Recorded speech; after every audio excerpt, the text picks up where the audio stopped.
Hi everyone. So we'll wait for a couple of minutes and then we'll start.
Okay, I think we'll start today's lecture. So before we start, let me share my screen.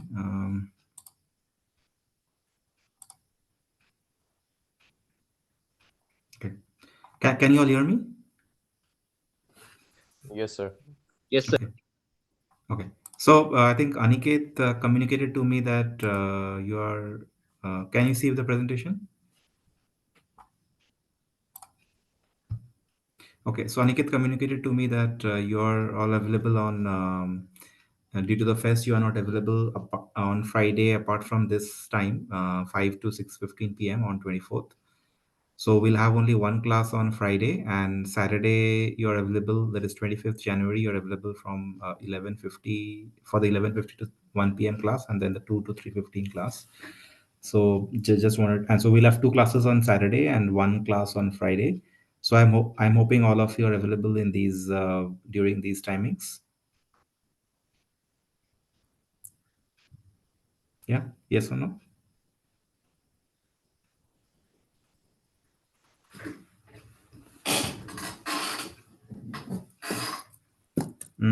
Guys, all of you are available.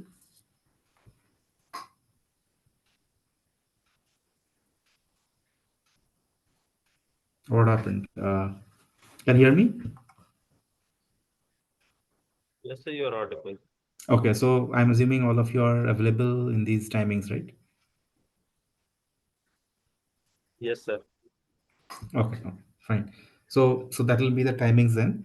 And okay, yeah. So I think we'll start with today's class. So uh, any questions on the last class? That we had some discussions around the theoretical concepts in linear programming. Any questions around that?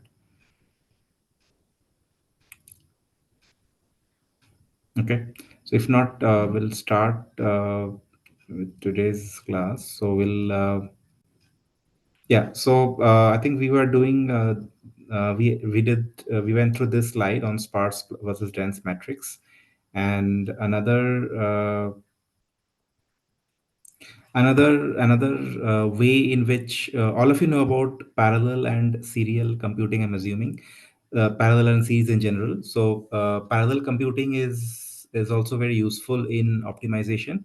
So big optimization problems are very memory and intensive, as we have discussed earlier. And so what we do is they sometimes these problems dedicated servers are allocated to these problems, and parallel computing and these algorithms take advantage of parallel computing to reduce the runtime. So what we do is in terms of data partitioning. So we do two activities. One is in terms of data partitioning and parallelizing the tasks. So in data partitioning, we divide the data set among different processors to parallelize the matrix operations, especially if the data sets are big, if you're processing a lot of data. And task parallelizing the task is there are different activities we do in as part of simplex algorithm. For example, pricing and ratio tests. So those are distributed among the different processors, and the result is a big impact on the runtime. So for example, it might happen that a problem that takes 10 hours to solve on a single processor might only take 1 hour with if these activities are parallelized across 16 processors. Okay, now I think we are doing duality. So we stopped in this slide. So we stopped at the difference between primal simplex and dual simplex. Um,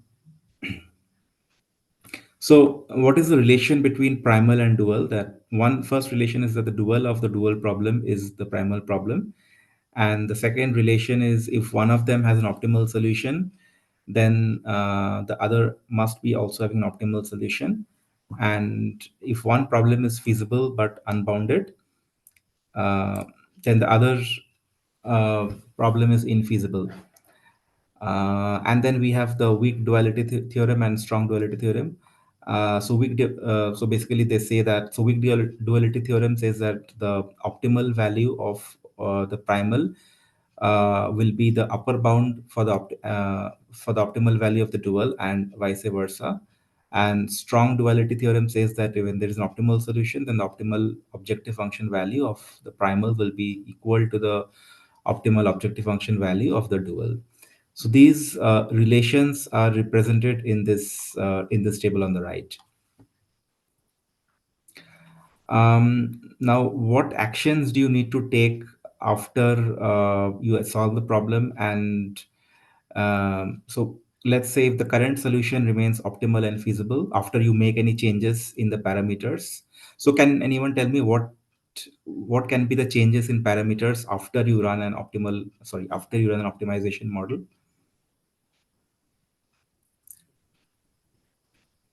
Anyone?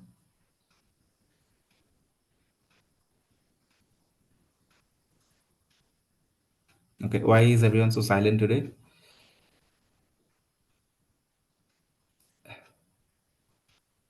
Okay. So the parameters are one is it could be the RHS of the constraints, it could be the coefficients of the objective function, or it could be the coefficients on the LHS of the constraints. So if any of these parameters changes and then the current solution still remains optimal and feasible, then nothing is required. If the current solution becomes infeasible, then we need to use a dual simplex to recover feasibility. If it becomes non-optimal or suboptimal, then we need to use primal simplex to recover optimality. And if it becomes both non-optimal and infeasible, then we need to use a generalized simplex method to obtain the new solution. Okay, now I'll come to this later. So let's first go through some one of the uh, questions we had in the last class. So there was some question around Sudoku. So Sudoku, as all of you know, these can be the different versions of Sudoku depending on how many cells are already filled up. So the more the number of cells that are filled up, the easier it is to solve the problem, because then you have to play around with only fewer digits, fewer numbers. If you have too many unfilled numbers, then it becomes more and more difficult. So how do we mathematically formulate this problem? How do you mathematically solve? Sorry, how do you solve the Sudoku using linear programming? So there was some question around in the last class around around if there is any objective function in Sudoku. So let's look at how the formulation looks like. So so there is no objective function. So this maximize zero is essentially we're doing nothing. And so here there are three sets. One is row. So R, C, and V. So R stands for row, C stands for column, and V stands for value. So what the first constraint does is ensuring that each cell denoted by its row and column contains only one value. That is, it contains only one among the digits 1 to 9. And constraint 2 and 3 ensures that within a column and row only it has only one value.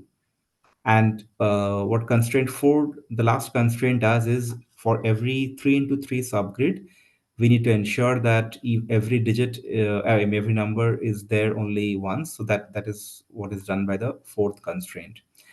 Now, the last point is when you have already plugged in few numbers in the Sudoku, that also needs to be fed as a constraint. So, so that will give me the original starting state of each non-empty cell. So, can anyone tell me what will that constraint look like? So, before that, any questions around these constraints, or you want me to repeat anything, explain anything?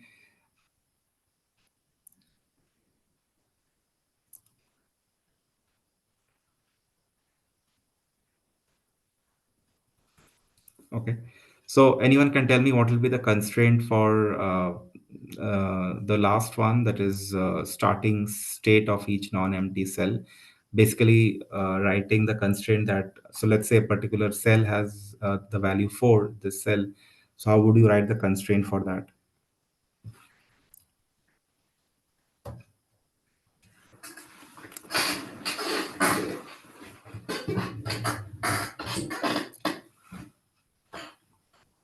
Okay, anyone?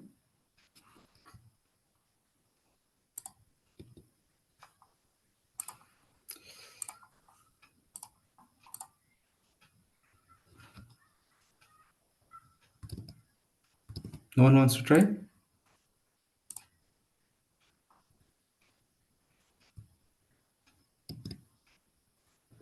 Okay.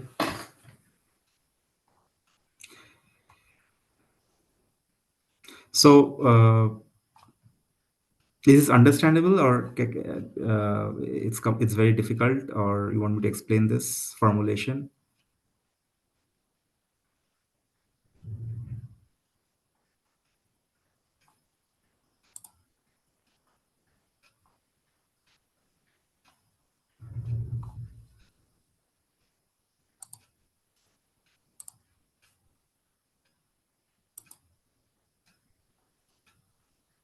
Can you just repeat the formulation again?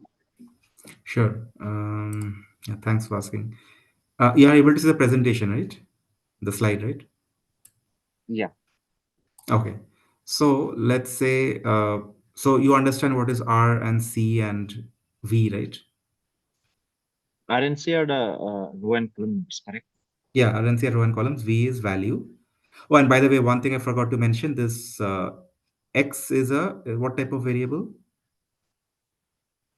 So what are the different types of? So before we go to what is X, what are the different types of variables? What can be the different types of variables?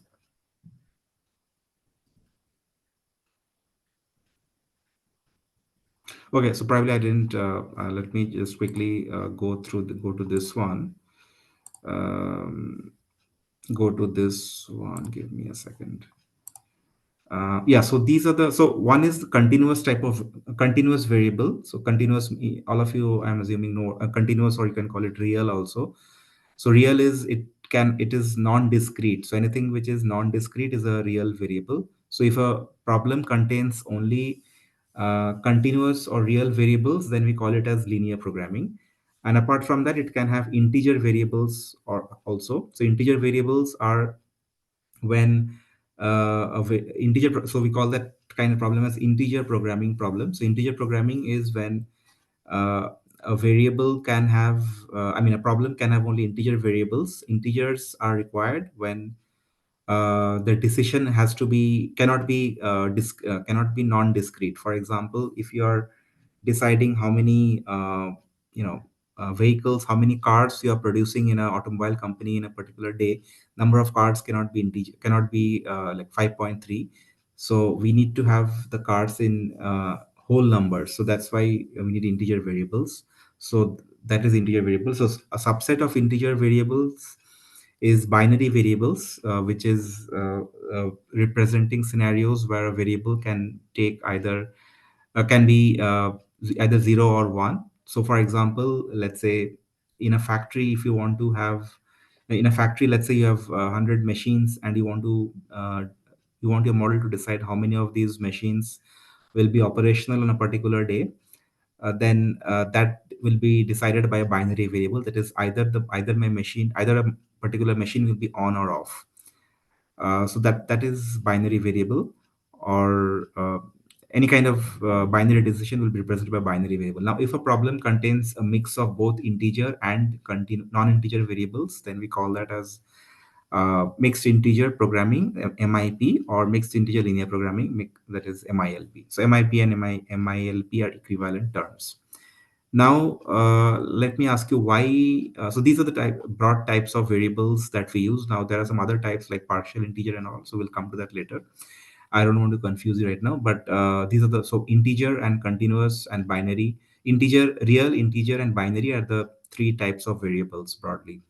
Now, the question that I have is, in a integer problem, can you find the I mean, can you assume that it is a linear programming problem, that is uh, you assume that the variables can take real values, and then after you get the solution of that, optimal solution of that, can you round it off? So for example, the same example of automobile factory. So let's say your the optimal from your optimization model, you model that as a continuous problem, and from your optimization model you get a solution of 5.3 number of cars to be produced on today, and then you round that down to 5. Is that okay? Is that correct?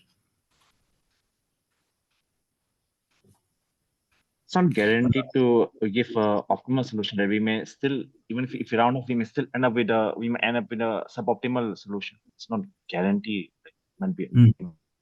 correct. So in this case, instead of 5 may not be the optimal solution, it could be that 6 is the optimal solution. So rounding off, rounding down may not be the rounding may not be the solution. And the second point is, so what you said is correct, and the other half of the answer is it. Okay. Anything? Any other answer anyone has apart from what he said?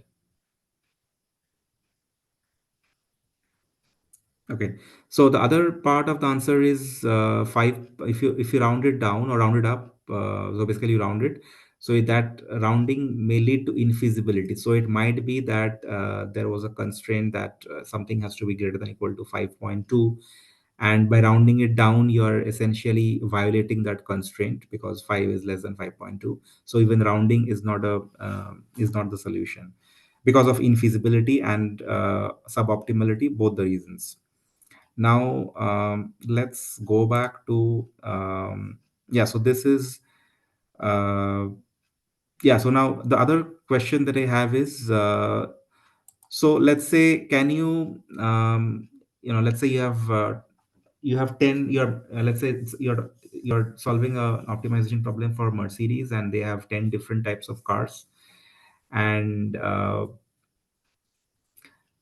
a particular day you want to decide how many types of each car is being produced, and let's say the number of cars produced can in a day can range from, let's say, 1 to 20, for example. Then why can't you just evaluate the model for all those 20 possible values of 10 different cars and come up with the best answer?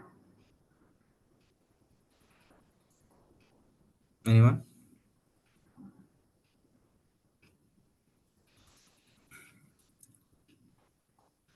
Okay, because that will be too many scenarios. So let's talk about this scenario where we have a binary problem with 20 variables.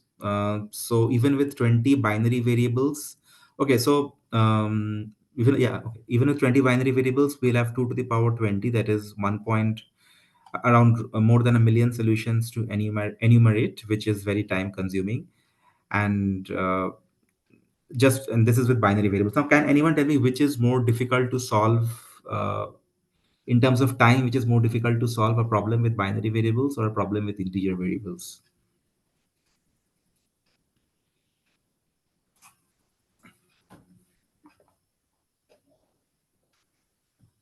Yeah, anyone wants to give a shot? Which is more difficult, binary or integer?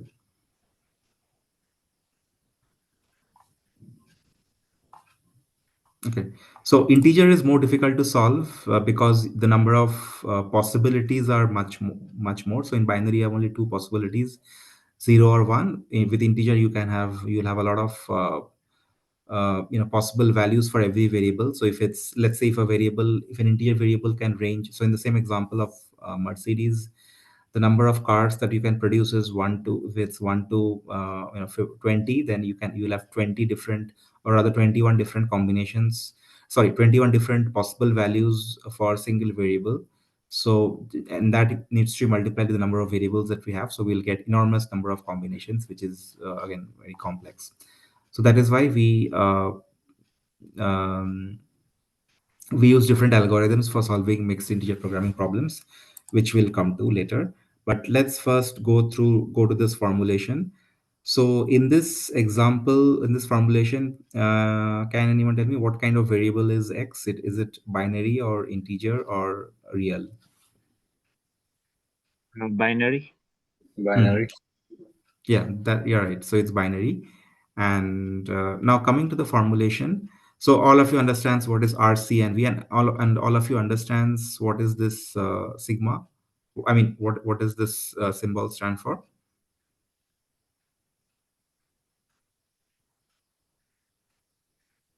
Okay, probably we'll go to a simpler example first. So we'll come back to this again. Um, Something which is more easy to understand. So now let's go to something which we refer to in the industry as knapsack problem. So knapsack problem is a simple example is, let's say you want to carry a bag for your trip, and you're limited by the size of the bag, the volume of the bag, and also in flight, as you know, you cannot carry more than 15 kilograms. So and you want to carry the items which brings most value to you, so you want to, so this is again optimization problem, because you might have multiple, and let's say your friends have asked you to carry something, your relatives, your family members have asked you to carry something, and all those things are there, and you also want to, you also have some personal preference. So how do you so out of those many different items which you have, you need to select the items which are most valuable to you, from all perspectives, and you cannot carry more than 15 kilograms, and you cannot carry more than the volume of the bag. So this is an optimization problem, because you want to maximize the value of your bag, and you want to, and the constraints, subject to the constraints that you cannot exceed the volume of the bag and the 15 kilogram limit, right? So this is what we call as, what we refer to as knapsack problem.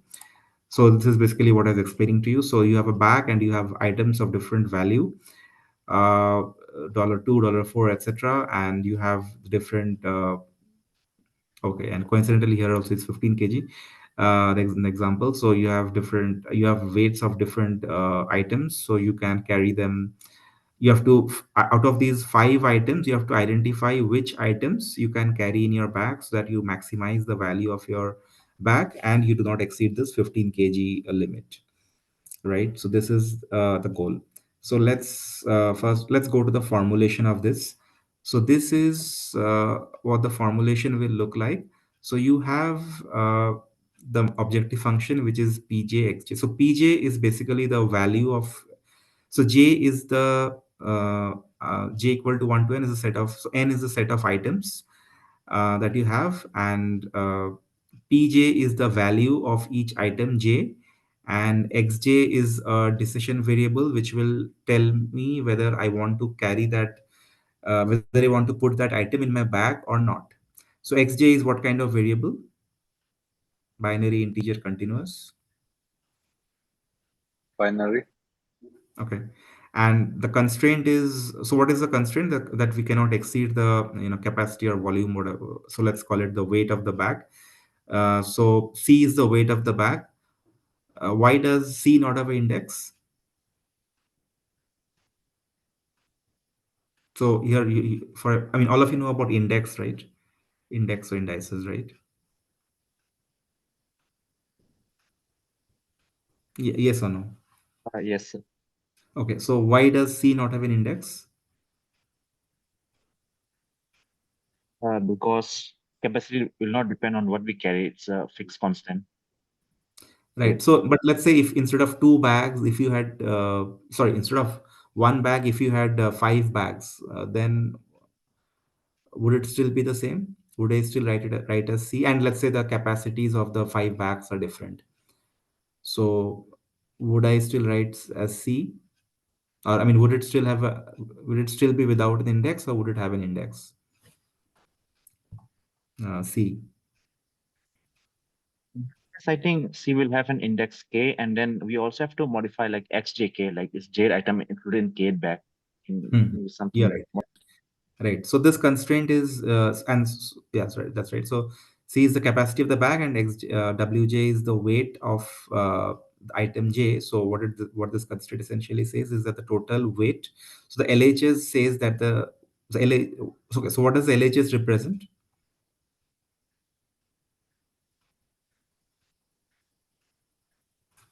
Total weight of items that will be included. Right. So weight of all the items included in the weight of all the items they want to carry, and C RHS. So LHS cannot exceed the RHS. So in this case, will this constraint? So all of you remember what is binding and non-binding constraint?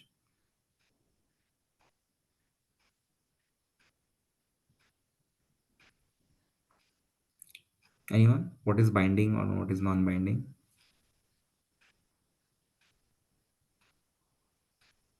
Can you just Okay. So recall what? Can you yeah. just So recall? binding. Yeah. So binding is when the RHS and LHS of a constraint are equal. So let's take a simple example. So let's say 2x is equal to 30, right? And if x after solve, so this is one of your constraints in the model. Now after solving the model, if you get, so 2x equal to 30 is the wrong example, but let's say 2x less than equal to 30 is your constraint. So let's say your constraint is 2x less than equal to 30, and after solving the model, the value of x that you get is 15. Right now, if you substitute 15 into the inequality, you will get LHS and RHS are equal, right? Because 2 into 15 is 30. So in that case, we call that as a binding constraint. That means there is no space for the value of x to move to increase further, because if you change 15, because if you change x from 15 to 15.1, it will be infeasible. On the other hand, if the value of x was 14, then it would have been non-binding, because the LHS and RHS are different. So you can still you can still change x from 14 to 14.1 without violating the constraint. So that makes it non-binding. So in this case, in this example, in this constraint, is this constraint binding or non-binding?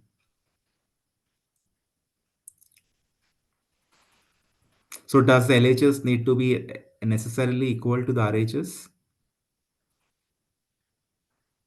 It need not be binding. Right. So it need not be binding. So yeah, it need not be exactly equal to C, right? So okay. So this is so all of you understand this formulation, right?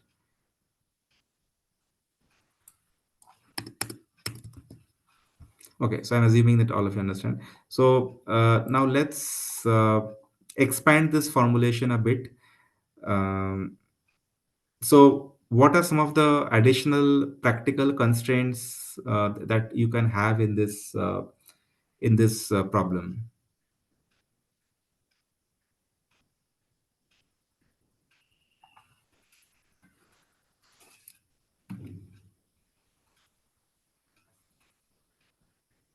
Anyone?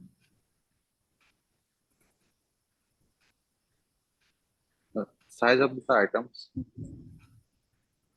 Size of the item. Okay, so you're talking about the volume. Okay, yeah, that is correct. Yeah, so there can be a volume constraint. So like you have C is the weight of the maximum permissible weight of the bag. Similarly, you might have a maximum permissible volume of the bag. Okay.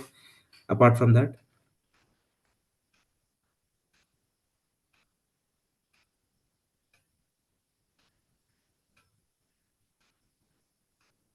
Okay. So apart from that, you can have other constraints. For example, if you have different types of items which you can carry, then there might be some rule as like let's say the items can be there. Let's say there are 30 different possible items which you can put into your bag, and let's say you can classify those items into let's say three categories. So there can be some limit that for every category of the material, you should have every category of the metal should have at least this many items. That can be another rule. So that is the other practical constraint that is possible. So this kind of, so again, there can be, so this is what we call as naps uh, 0 1 knapsack problem. That is, each item can be either taken 0 or 1 time. There can be other variations of this knapsack problem. For example, fractional means I can take the value as I can take even fractional part of an item if I cannot fit the entire item into the bag. The third variation could be that each item can be taken any number of times. If I have an item, I can take it once. I might have like like 100 units of a particular item, and I can take 1 unit, I can take 0 unit, I can take 10 units of that item. Inverted is the opposite of knapsack problem. That is, you want you there is a you're not you will not be maximizing the target value in that case, but you will be minimizing the lowest weight at which you can achieve that target value.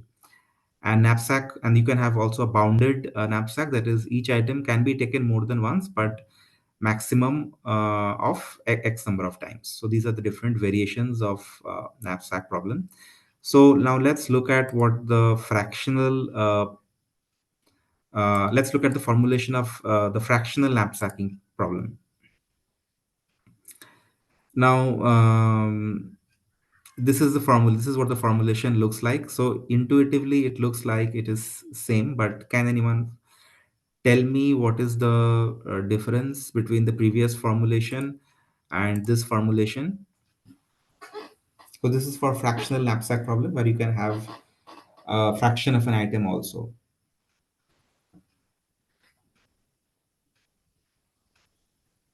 So here x's are real. Right, xy's are real. And okay, in this case, the in this formulation, can this constraint, the wxl is equal to w, can this, will this be binding or non-binding? I mean, let's assume that for each of the objects you can take fractional, you can take a fraction. Assuming that, can this, will this constraint be binding or non-binding? It will be binding. Okay, and then that's right. Okay, so this is what this fractional knapsack problem looks like. So any questions around this? Okay. Um, okay. Now let's go back to some of the applications. So applications could be, this is especially important in the retail industry, where you need to decide. So we call it also the palette problem. So what happens is, in for any retailer, whether it's a online retailer, yeah, mainly online retailer, what happens is so let's say Walmart will be shipping their products from their warehouses to different fulfillment centers. Now that the shipping happens in trucks, and the truck has a fixed volume which it can carry, but truck most probably will not have any weight restriction, but it will have volume restriction. And how do you and you have different products which need to be shipped in different trucks. So how do you fit your products in different trucks, so that the objective is okay, what will be the objectives in this problem? Forget about the maths part, but what will be the objective? So Walmart needs to ship its products from warehouses to the, let's say, the end retail stores, and it has certain number of trucks. So what will be the objectives or constraints of Walmart?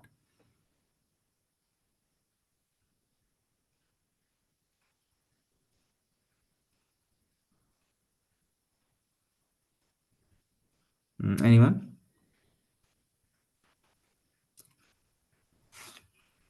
Okay. So one of the most important constraint will be to ensure that that we're able to meet the demand, so the product reaches the retail product reaches the retail store within the promised time, so that we don't lose out on or miss on demand. The second important constraint is that we should not be using more trucks than required. We should be using only as many trucks as required. And third constraint is, how do we make the maximum, the constraint or objective is that how do we make the maximum use of the available space of a truck. And the fourth, and there could be other constraints, like within the truck, for example, if you're placing multiple items, then the heaviest items should be at the bottom, the less heavy items should be at the top, etc., because if it's other way around, the items at the bottom will be damaged. So that we call that as also as pallet optimization. So how do you fit your products into different containers or pallets, and then load those pallets in your truck so that you are able to ship optimally. And then there can be another constraint that we might be sending these trucks to different parts, different retail stores. So as much as possible, we should try to avoid having products of different retail stores in the same truck. So we should have the same truck going. We should have one truck going to only one retail store, so that will avoid the avoid unnecessary transportation of a truck. I mean, unnecessary movement of a truck from one retail store to another, saving that way we will reduce the kilometers. So those are some of the constraints. So this is one area where the knapsack problem is used. Okay, so now let's go to another variation of knapsack problem, which we refer to as bin packing problem. So this is somewhat similar to knapsacking problem. The difference that we have multiple bins or containers where we can load these objects. So the objective is to ensure that we are able to we have multiple containers and we have multiple items that need to be loaded. So we need to ensure that these items are loaded into the containers uh, by utilizing least number of containers. So in this case, you can see that you're able to see my full see the screen, right? Full screen, right? Yes, sir. Okay, so you have so there are 7 items, and the numbers in the blocks in the bars represent the volume or the capacity or the volume of each item, and each of these bins or containers have a capacity of 8 units. So how do you load these elements or objects into these bins? So so we can load it in this fashion. So if we are loading in this fashion, then we can do with only 3 bins. We don't need to use the fourth bin. So this is what we refer to as bin packing problem. So this is what the formulation looks like here. Um, so in this case, we are using uh, two binary variables. One is xij and the second one is yj. So xij denotes if item I is packed in bin j, and yj denotes if bin j is used. So I'll take a pause here, and okay, let me ask you, what are the sets that are there in this problem? So all of you know about sets, right? I'm assuming. So what are the sets that we have in this problem?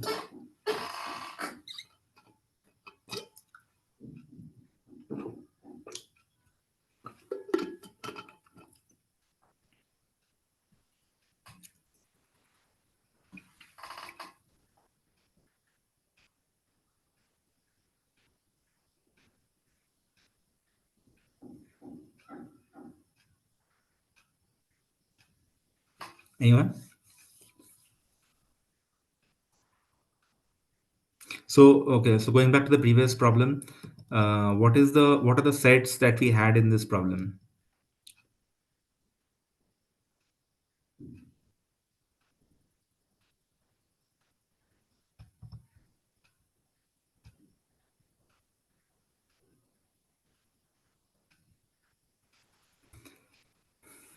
All of you know about sets, right?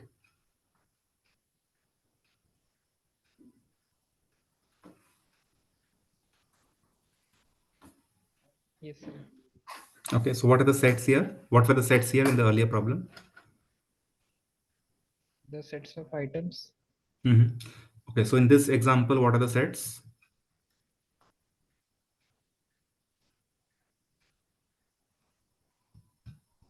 Yeah, items is of course one set. Is there any other set?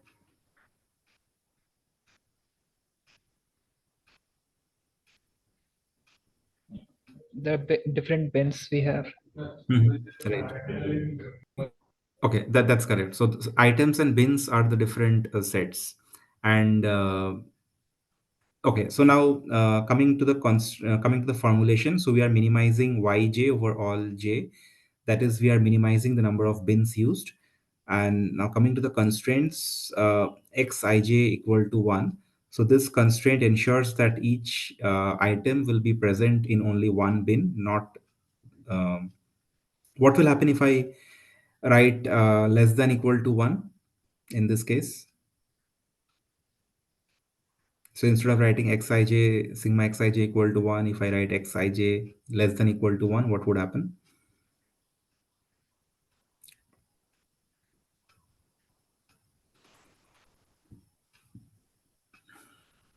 Bin can be empty as well. Bin can be empty as well, or just think about that. You said the opposite. The ith item won't be included. Yeah, will be included. Sorry, will not be included, or Will not may be not be, included. may not be included, right? Because if it is zero, it means it will not be included.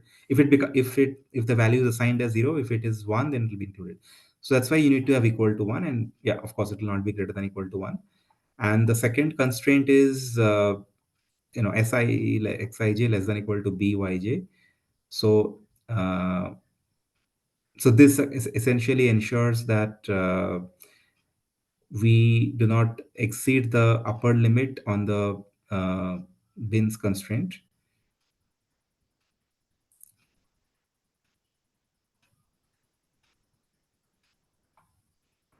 And the third constraint says that xij less than equal to yj. Now, is this essential or non-essential?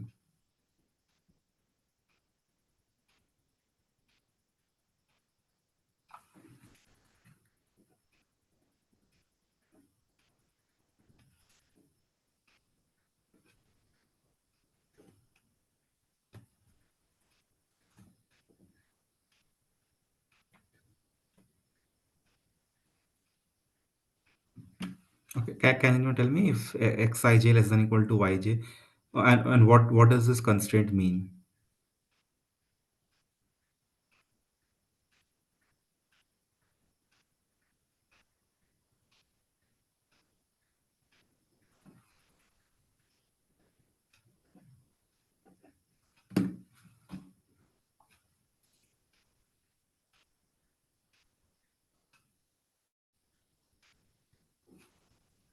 Okay, so the third constraint means that if we cannot use, sorry, by bottle, it actually means bin here. If a bin is not used, then items cannot be placed there. Now, this is a constraint which is not essential. So even if you don't write this constraint, the optimizer will give the same output or correct output, but it's just that by adding this type of constraint, we also call it as cut. We are reducing the feasible solution space, and the optimizer might take less time to solve the problem. So this kind of extra constraint is helpful sometimes. Not necessarily it will always be helpful. It might also increase runtime in some cases, but sometimes it might be useful as well. So this constraint is this formulation is clear, right? What are SI and B? Yeah, that's what I was trying to figure out. So SINB, so I copied this from somewhere, but I guess B is the number of. Okay, I'll check that and get back to you. Let me not give an answer, but I'll check and get back to you on that. Um, Okay, I think B is the volume of the volume of the bin, volume or weight, whatever, and SI is the uh, and in this case B does not have a index because we are assuming that we are going by this example, that is all the bins have the same capacity. There is 8, but let's say if different bins have different capacities, then B also needs to have an index. And SI is the index. SI is the volume of that respective item. So we are saying that we cannot exceed the capacity of the bin, capacity or volume of that bin. Okay, Okay. sir. Got it. Okay. Okay. Now let's say we have a similar problem. This is what we call a single. We are just solving it for one day or one time period. But let's say we have different we are solving this for a multi-day multi-day model. That is, we might have different items in different days, and we might have we might have the same bins on different days, but the capacity of the bins change from day to day, for example, right? Then we want to solve that kind of, so we want to solve the model for each day separately. and so that in that case we need to add an additional day index also. So you can and let's say okay, so let's in that so let me go back to my question. So if you're solving this problem for multiple days, then should you solve a single problem? So let's say you're solving for the next week and 7 days, and so should you be solving seven different problems, or should you solve one single problem?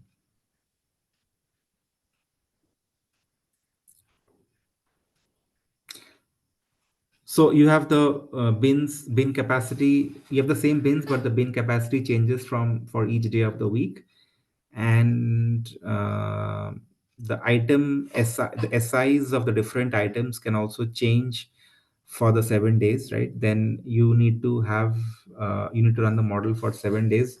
So should you run seven different models, or seven different models for the 7 days, or one single model?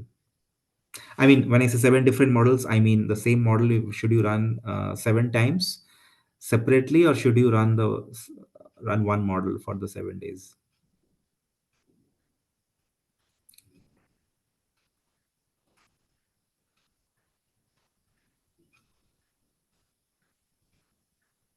Anyone?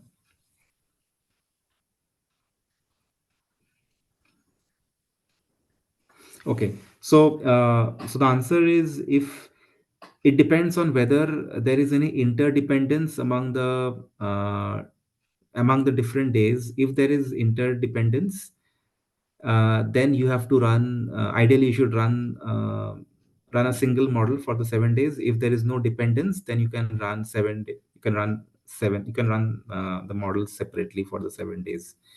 And the advantage of running the model separately for 7 days is that the runtime will be less, because you are running a much smaller model. So okay, so that's now let's go back to a bit of now let's go back to these two formulations, these two or three formulations are clear, right? So you got some idea about how to formulate very basic problems, right?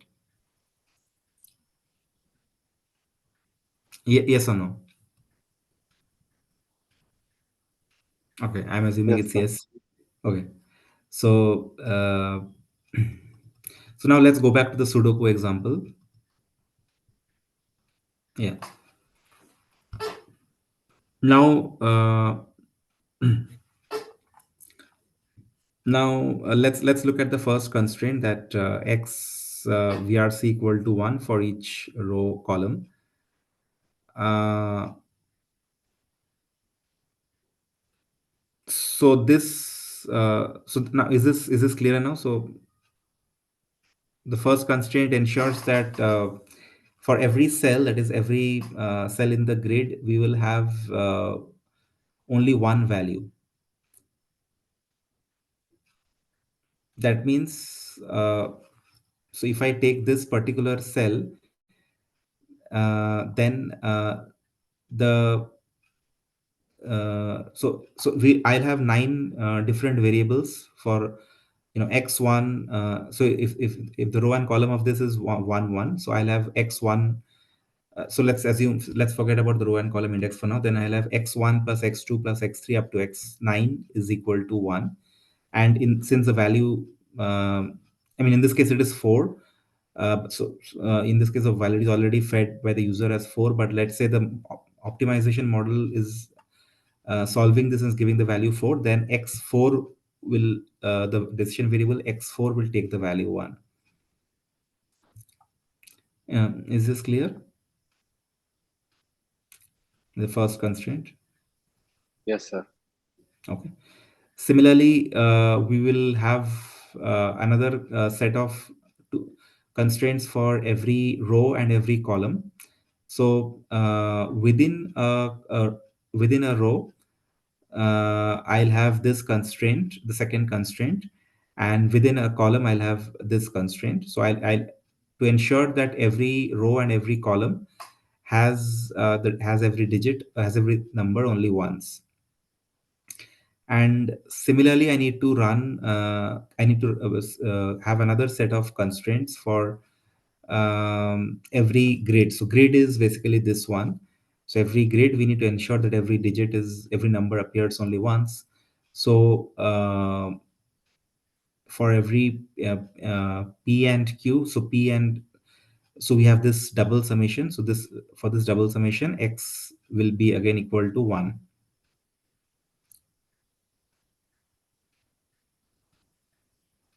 Okay, is this clear? So if this is clear, then please help me to write this constraint. Original starting state of each non-empty cell. So let's take for this one, we have this example 4. What will be the constraint? Let x in 4, 1, 1 equals to 1. Like corresponding XBRC equals to 1 for the already initially given values. Correct. Non-empty. Mhm. Yeah, so x411 will be 1. Similarly, we'll have different constraints for different values wherever your values. Yeah, that you're right. Okay, so and you are now clear, right? Why there is no, why the objective function, why there is no objective function?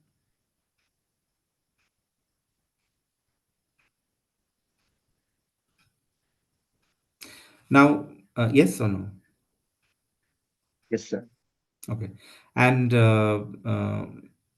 okay, so as we move, for the different difficulty levels of Sudoku, you might have different number of filled cells. So from an optimization perspective, obviously, wherever you have more filled cells, that that problem would be easier to solve, because it it already knows the value of many decision variables. So the number of values for which it needs to, the number of remaining variables for which it needs to find values would be much lesser. So it will be faster for the optimizer to solve that problem.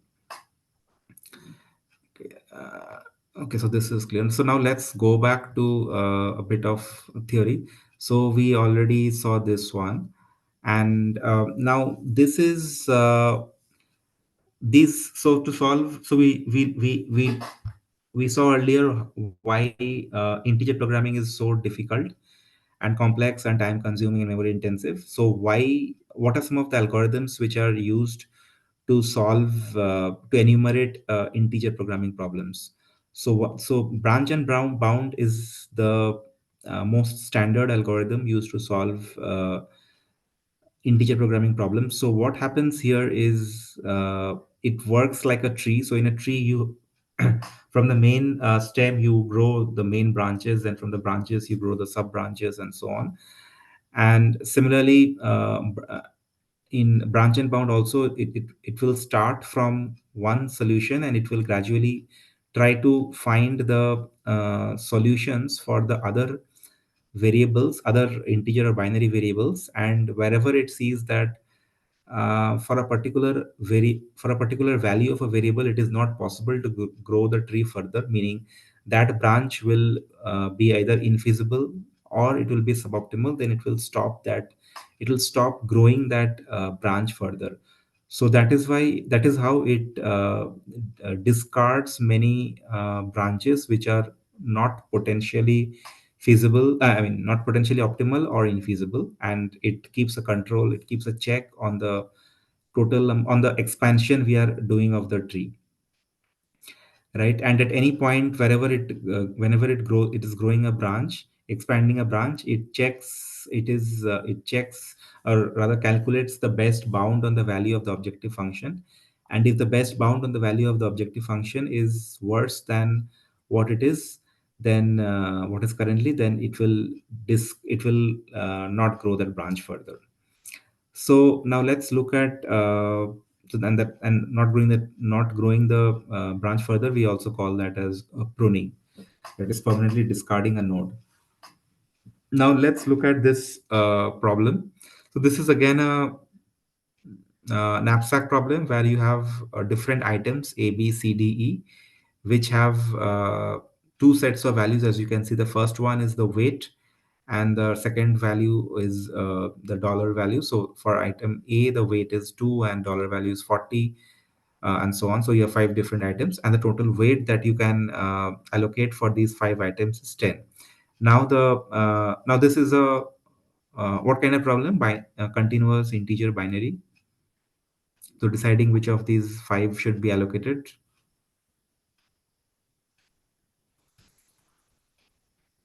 Anyone? I think you already answered the question earlier, but just asking again. Binary. Yeah. So in this case, we'll first start with A, and for every everywhere wherever you see. So what it essentially does is, how branch and bound works is, let's say if you have it will solve the linear relaxation of the problem. So let's say the value of a particular variable is 6.3. If it is 6.3, it will check if 6 is if we can grow the branch for 6 and grow the branch for 7, and then it will expand further. So in this case, uh, for every variable, you can see there are 2 branches, in and out. So in means you want to consider that item in the basket, or you out means you don't want to consider. And then as you grow the tree, you can, so for example, if you look at this particular branch, for example, in this particular branch, what this means is you are considering this branch I'm talking about. So you're considering B, C, D, E. So if the sum of B, C, D is greater than 10, so we are once it reaches E, we are discarding that branch because it is infeasible. So red, the nodes marked with red are the ones which are infeasible, and the nodes marked with the purple nodes are the ones where the best solution through them is worse than the current best, and the green ones are the ones where we are going ahead. So if you see, after you discard all the red and pink branches, only these 2 branches remain, and the total weight of this is total these are both feasible, so you can fit that within the weight of 10, and the value of this node is maximum 235 is greater than 190. So this is the node this is the selection of variables which is optimal. So that means A and A, C, D, E.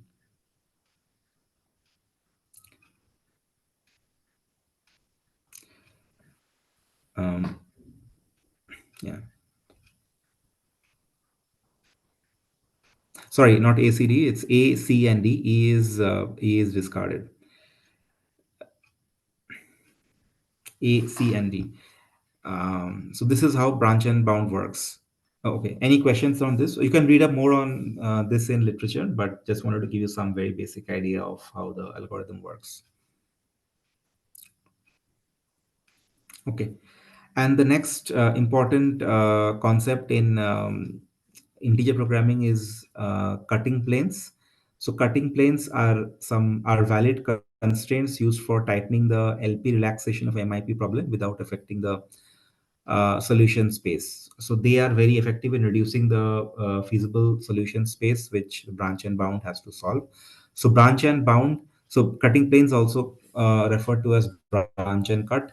So branch and cut is run alternately with branch and bound algorithm to tighten the LP relaxation. So this the image that you see, this is how the cycle looks like. So there'll be alternate cycles of branch and bound, and branch and cut to solve a problem. Okay, and these are the different types of cuts which are used or deployed by the solver to make life easy for the solver. So you can go through this. So I think this we have already gone through. Now the other topic that I wanted to cover today is sensitivity analysis. Okay, so before that, another question is, you have seen the constraints in linear programming are either less than or less than equal to, greater than equal to, or equal to. So why can't we write strict inequality constraints like x less than a? So instead of, I don't want to write x less than equal to a or x equal to a, I want to write a constraint x less than equal to a. Why is that not possible, or why will any optimization solver not allow that? So there are both theoretical and practical reasons why this is not allowed. So all of you know the difference between open and closed set. Yeah, open and close set. Yeah. Anyone can tell me? So let's say if I say, sorry.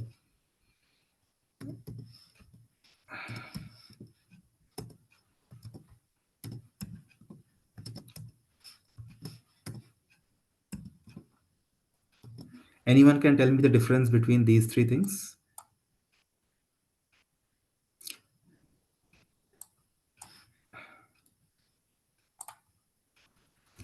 Anyone can tell me the difference between these three notations, what I've highlighted in yellow? The first one is a closed interval where the endpoints are included. The second one, it's the same, but it excludes 0 and 5. And the third is just a set containing 0 and 5. Mhm. So the first one is closed, second one is open, right?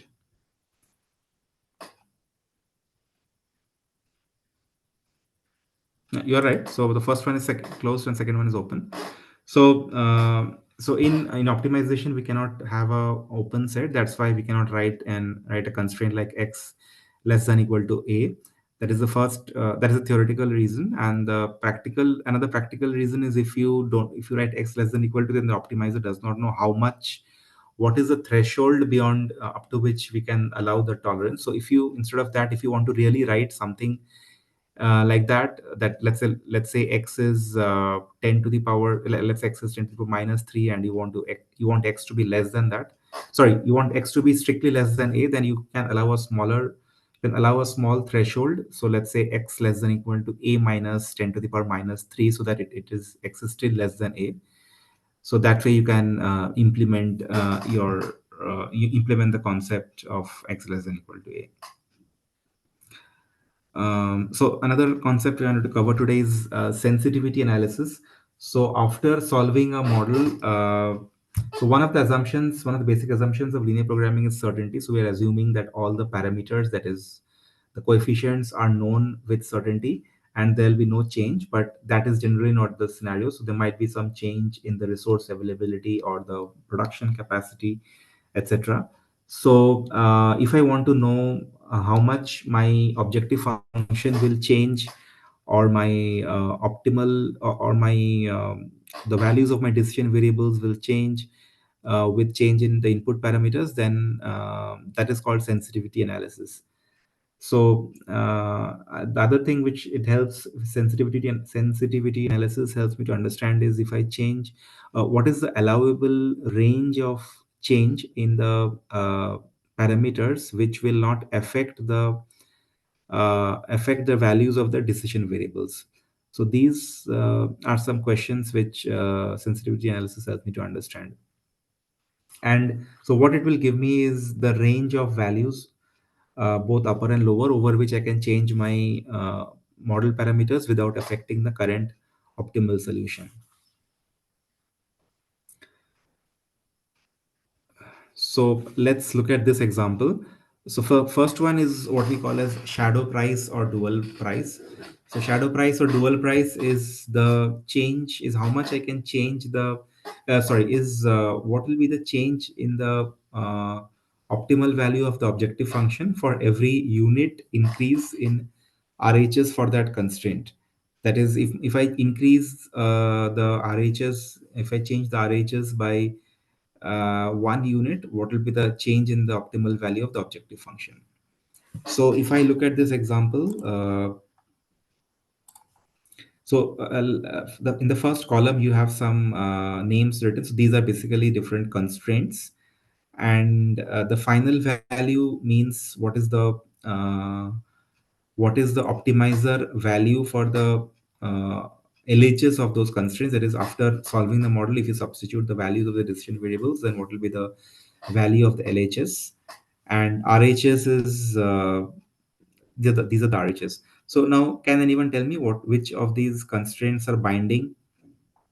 So there are 1, 2, 3, 4, 5, 7 constraints here. So which of these constraints are binding?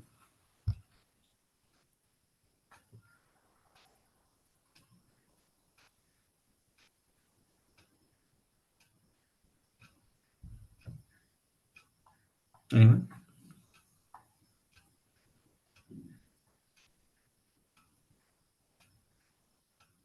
Okay, so this constraint is binding max for C and max for E readers. These two constraints are binding. Why? Because the LHS and RHS are equal. So the final value and constraint RHS, these two columns are equal. So that's why these are binding constraints. And then I have these columns. And then coming to shadow price, we have the shadow price values here. So this is the result of sensitivity analysis. So shadow price 0.8, for example, means that if I change the RHS from 20 to 21, then my objective function value will change by 0.8. And then the allowable, and then we have the last column says allowable increase and decrease. So allowable increase is how much I can change the RHS without having any impact on the optimal value of the on the values of the decision variables. So that means for high cap memory, if I decrease the RHS from 40 to 36, it will still be there'll still not be an impact on the values of decision variables, because it is there is a this constraint was non-binding, so in the LHS was 36, so I'm allowing to go up to 36. Similarly for but the allowable increases 10 to the power 30, which essentially means that you can increase the RHS up to any limit without having any impact on the, so that so the allowable increase is basically infinity in this case, which means there is, if you increase, even if you increase the RHS to infinity, it will not have any impact on the decision variables. Similarly, for the other constraints, you have different values of allowable increase and decrease. Now, what you can see is that for non-binding constraints, the shadow price is 0. So wherever you have the LHS and RHS are different, the shadow price is 0. Okay. So any questions around this? Okay. Now the other is, so now this all this one important point to mention here is all this is valid only if you are changing one coefficient, I mean one RHS at a time. But if you are changing multiple RHS, then all this is not valid. Then we need to follow the what we call as 100% rule, which essentially means that if you are changing the RHS of multiple constraints, then we need to check the sum of percentages for all these constraints. Sum of percentage is basically the sum of allowable increase, that is the change you are doing, but versus divided by the total allowed change. So that percentage, if it's, so the total percentage of all these constraints where you're changing the RHS, if that is within 100%, then the shadow prices apply. Else, if it exceeds 100%, then you need to reformulate and resolve. The next important concept is reduced cost, which means which is basically how much will the objective function value change if for any of the variables I increase the price, I increase the value by 1 unit for any of the variables where the value is 0. So example in this table, there are 5 variables A, B, C, D, E. The final value is the output optimization output, and these are the objective coefficients. So the reduced cost is minus for variable D is minus 0.1, which essentially means that if I increase the value of D from 0 to 1, then my objective function will drop by 0.1. And then the last two columns are allowable increase and decrease, which means let's take for the first variable A. So if I increase I can increase the value from 18, sorry, decrease the value from 18 to 18 minus 1.04 without having any impact um, on the value of the decision variable. I'm sorry, without having an impact on the value of the objective function. Okay. And similarly, allowable increase means allowable increase of 0.10 to the power 30 means I can increase that to infinity. Okay. Okay, so I think that's all I wanted to cover today. Okay. Okay, so any questions, students, for today's class?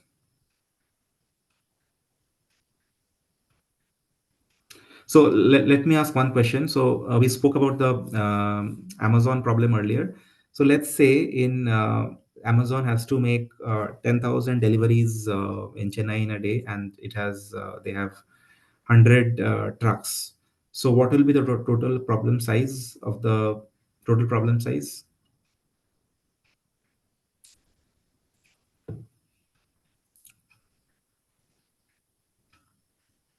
or 100 vehicles? What will be the total problem size?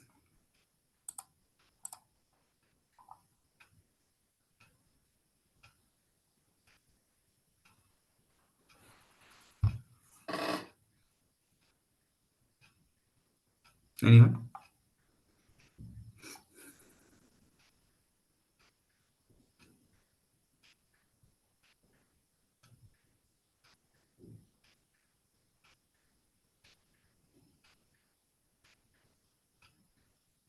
So how can we define problem size? What is the definition of problem size?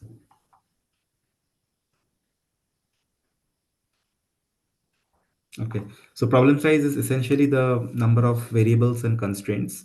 So in this case, although we have 10,000 variables and we have 100 trucks, but we cannot multiply 10,000 and 100 to get the problem size, because all the trucks may not be visiting all the customers. So there might be some eligibility metrics. So along using that, we need to calculate the problem size. Okay. Okay. Any student, any questions for today? Else we'll wrap up.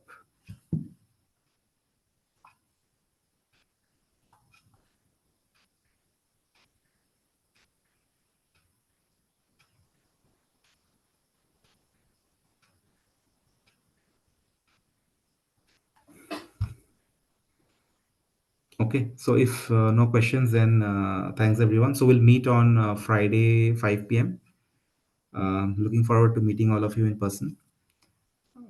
So thanks everyone. Thanks guys.